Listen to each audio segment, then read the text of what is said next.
पुढची बातमी बघूयात। गांधी हत्येचं जैन मुनीकडून समर्थन केलं गेलेलं आहे।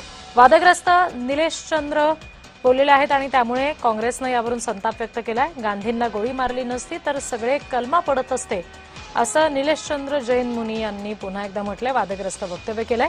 मुसलमानांवरून सुद्धा निलेश चंद्र जैन यांनी वादग्रस्त विधान केलेलं आहे।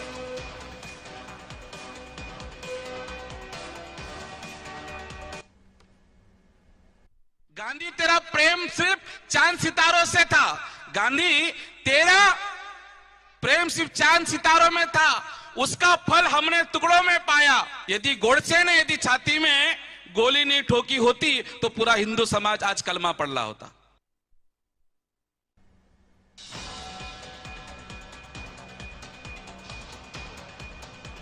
या संदर्भात बोलण्यासाठी काँग्रेस प्रवक्ते सचिन सावंत आपल्याशी जोडले गेलेले आहेत। सचिन सावंतजी, हे वक्तव्य तुम्ही नुकतंच ऐकलं असेल, याबाबत आपली भूमिका काय बोलायचं यांच्यावरती? म्हणजे बौद्धिक दिवाळखोरी आपण म्हणू शकतो, परंतु ज्या व्यक्तीला जैन मुनी म्हणता तुम्ही, त्या जैन धर्मामध्ये अहिंसा हा परम म्हणजे सगळ्यात महत्वाचा विचार आहे, ही त्या माहिती नाही त्या व्यक्तीला।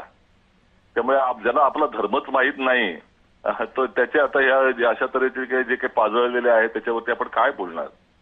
एक खऱ्या अर्थानं या देशाची वाताहत गेल्या 12 वर्षापासून झालेली आहे। या सगळ्या लोकांचे बोलवते धनी जे सत्तेमध्ये बसले तेच आहेत। गांधीजींच्या विचारांना असा विरोध करताय, अशा लोकांच्या माध्यमातून बोलवून घ्यायचं त्यांचं।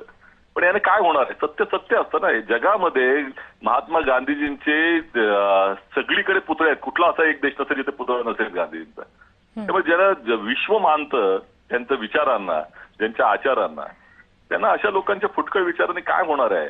भारतीय जनता पक्षाने किती प्रयत्न करावेत, कोणाच्याकडनं बोलून घ्यावं, काही फायदा होणार नाही त्या सूर्या दुसऱ्याच्या उपमाची गरज नसते। ठीक जी, सचिन सावंतजी धन्यवाद। आपण जय महाराष्ट्राला ही प्रतिक्रिया दिली त्यासाठी। तर आपण हे विधान बघितलं निलेशचंद्र जैन यांचं, आणि त्यांनी केलेल्या या सगळ्या विधानावरून आता संताप व्यक्त होताना दिसतोय। काँग्रेसकडून विशेषतः संताप व्यक्त केलाय।